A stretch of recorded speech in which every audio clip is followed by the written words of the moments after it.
It's a long way to go between now and, what will it be, 11:15 or so?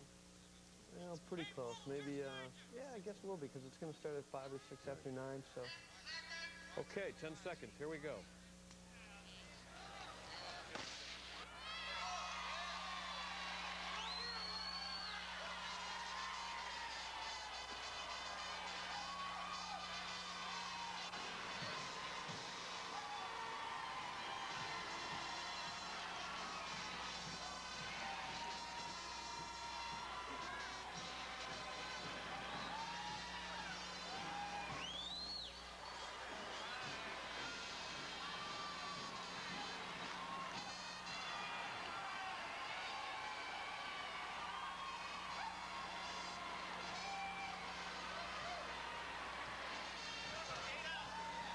I always love the overhead shots because you see thousands of people acting as one, moving, and any marathon, like, it's just incredible to see that. The other thing that always strikes me during a marathon is the different stories. I mean, every single person out there has a story about why they started running, why they're running this race, the great training runs, the hard training runs that they've had, the people that they've met along the way. They're all different sizes and shapes and ages and occupations, and it's a wonderful coming together. These people know how to start slowly. Quite a contrast between the folks who are back there in the pack waiting to start running and these guys who are out front. I always love this. These are the guys that want to get on television. They won't be up near the front at the end. It's actually good to have them there in a race like this because there is a little bit of a north wind.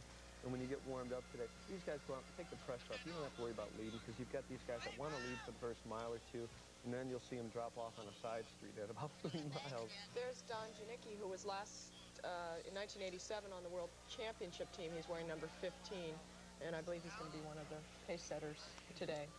He's taking it off. I think where you have a field that's so equal in talent, they're looking for a very good race, but they want to control the pace to a point where these guys have a chance to really run the second half. And by having a couple of pace setters go out there, take them out fast, but not so fast that it's going to destroy the field. Get them to halfway, get them going, running well, and then let them just scream home.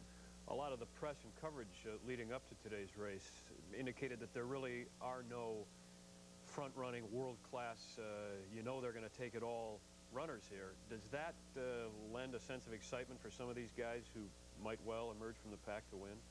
Well, you don't have a world record holder here, but I think the best thing about this race today and what makes it most exciting for me is in both the men's and women's races you have very competitive fields. So you're not going to see somebody lead from the 5-mile mark and just take off, and it's less interesting to watch. I think we're going to see a closely contested race.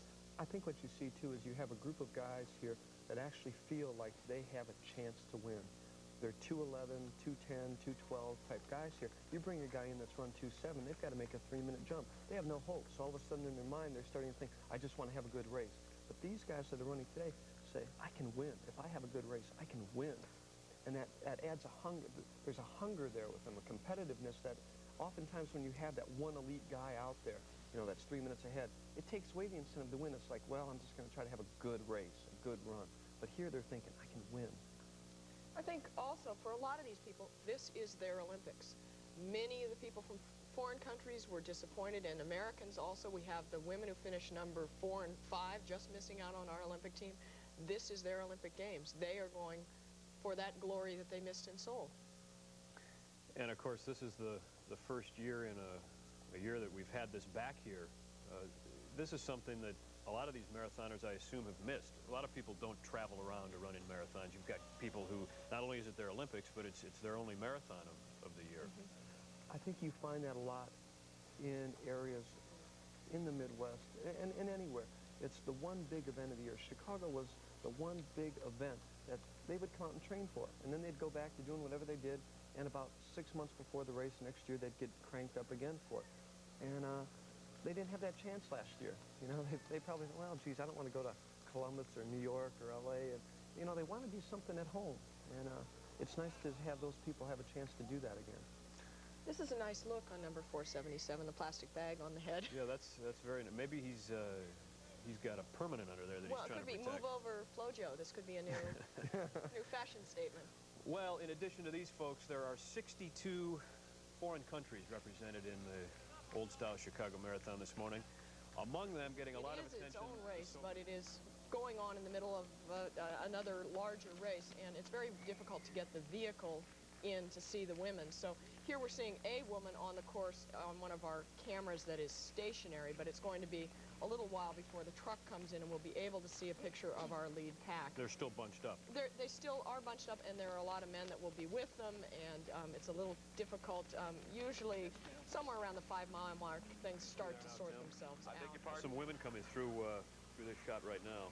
I saw Kim Jones coming through ahead of Tatiana Renadiva, and it's a little hard to tell from a shaky, steady camera there, but you can see the women have the yellow numbers on.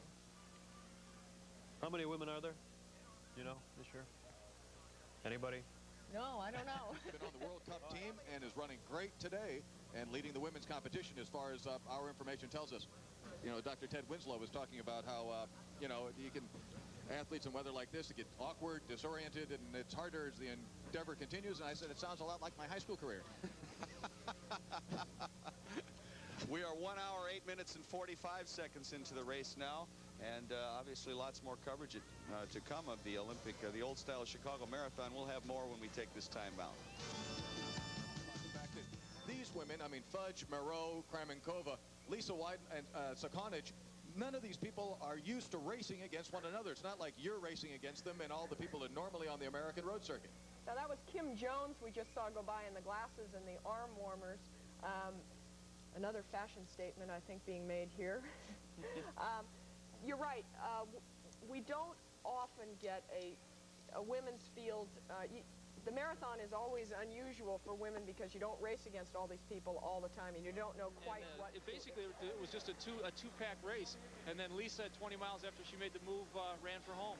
Greg Meyer, we were talking about American runners. Greg, as near as we can figure, the best American finisher was Kim Jones, who came in 5th for the women from Spokane, Washington. Other than Lisa White. Lisa. Yes, But on the men's I'm side, talking about after Lisa, of course. on the it men's was. side, we see nothing in the top 5 or 6. An unfair advantage here. Now, Greg, we should explain basically what that entails. These urine specimens will be sent out to the West Coast, isn't that right, for analysis? They're they're collected where the athlete gives a sample in front of a witness. Then they're sealed with a code number on it. 2 samples are sent to the West Coast. If one shows up positive, the athlete is invited to come out with a doctor, whatever.